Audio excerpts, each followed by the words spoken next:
नमस्कार। उत्तर प्रदेश के गांव और शहरों की सिलेक्टेड खबरों में आपका स्वागत है। सभी सिलेक्टेड महत्वपूर्ण खबरों का सिलसिला शुरू करने से पहले अगर आपने वीडियो को लाइक नहीं किया तो लाइक करके सब्सक्राइब कर दीजिए।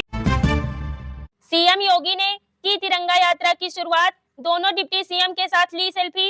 सीएम योगी आदित्यनाथ ने अपने आवास से तिरंगा यात्रा की शुरुआत की। इस मौके पर उन्होंने डिप्टी सीएम ब्रजेश पाठक और केशव प्रसाद मौर्य के साथ सेल्फी खींचकर कार्यक्रम की शुरुआत की। फतेहपुर मकबरे में बवाल करने में शामिल थे ये भाजपा नेता, एक सपा कार्यकर्ता भी। पप्पू सिंह ने बिगाड़ा माहौल।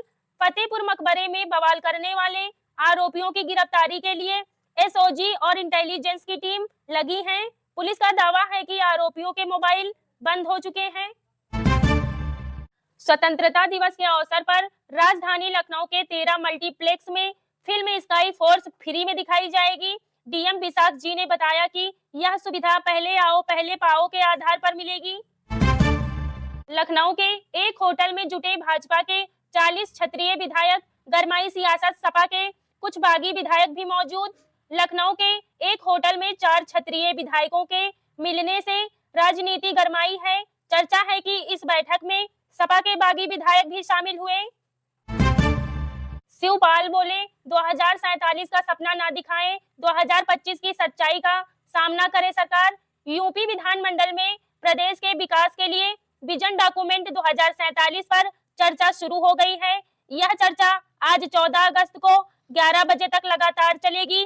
चर्चा में विकसित भारत विकसित उत्तर प्रदेश 2047 विषय पर चर्चा की जा रही है। डिप्टी सीएम बोले अपराध और अपराधियों से सपा का कनेक्शन, योगी सरकार रहम नहीं करेगी। यूपी विधान परिषद में डिप्टी सीएम केशव प्रसाद मौर्य ने कहा कि अपराध करने वाले और उन्हें संरक्षण देने वाले सपा से जुड़े लोग हैं। योगी सरकार अपराधियों पर कोई रहम नहीं करेगी। संभल में अब कब्रिस्तान पर चला बुलडोजर, 3 बीघा सरकारी जमीन प्रशासन ने खाली कराई। संभल में एक बार फिर बुलडोजर गरजा है। सदर कोतवाली क्षेत्र के शेर खां सराय गांव में मंगलवार को प्रशासन ने बड़ी कार्रवाई करते हुए 3 बीघा से अधिक सरकारी भूमि को अवैध कब्जे से मुक्त कराया। उपकेंद्रों से आपूर्ति ठप होने पर भी नहीं गुल होगी बिजली, इस शहर में नई व्यवस्था लागू, शहर वासियों को राहत।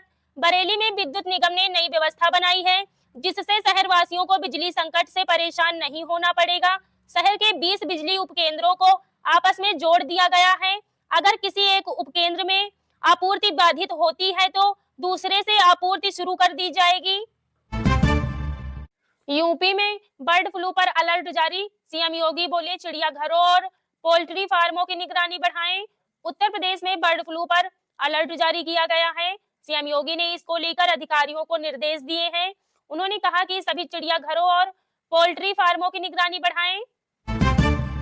बरेली में 10वीं के छात्र कृष्णा ने बना दी प्रदूषण कम करने वाली मशीन, पेटेंट फाइल। 10वीं के छात्र कृष्ण सक्सेना की बनाई मशीन हवा साफ कर रही है और सामने से एक किवाई घटता दिख रहा है।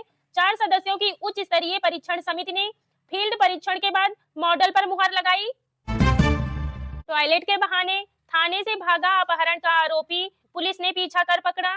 पीलीभीत जिले से चौंकाने वाली तस्वीर सामने आई है। बरखेड़ा थाने से अपहरण का आरोपी पुलिस कर्मियों को चकमा देकर भाग गया। इसका सीसीटीवी फुटेज भी सामने आया है जिसमें आरोपी के पीछे पुलिसकर्मी भागते दिख रहे हैं। पुराने लखनऊ में भी दौड़ेगी मेट्रो, नए फेज को मोदी कैबिनेट की मंजूरी। राजधानी लखनऊ वालों के लिए बड़ी खुशखबरी आई है। केंद्र की मोदी सरकार ने लखनऊ मेट्रो के नए फेज 1B को मंजूरी दे दी है। नए फेज में लखनऊ मेट्रो 11 किलोमीटर से ज्यादा दूरी तक बनाई जाएगी। इससे लखनऊ में मेट्रो का दायरा बढ़कर 34 किलोमीटर का हो जाएगा। मोदी कैबिनेट ने नए फेज के लिए 5,801 करोड़ रुपए की मंजूरी दी है। यूपी में सड़क हादसा, रोडवेज बस और ट्रक की टक्कर में 5 की मौत, 18 यात्री घायल। यूपी के जौनपुर में सड़क हादसा हो गया। खेतासराय थाना क्षेत्र में रोडवेज बस और ट्रक की टक्कर में 5 की मौत हो गई जबकि 18 यात्री घायल हो गए। घायलों को अस्पताल पहुंचाया गया है।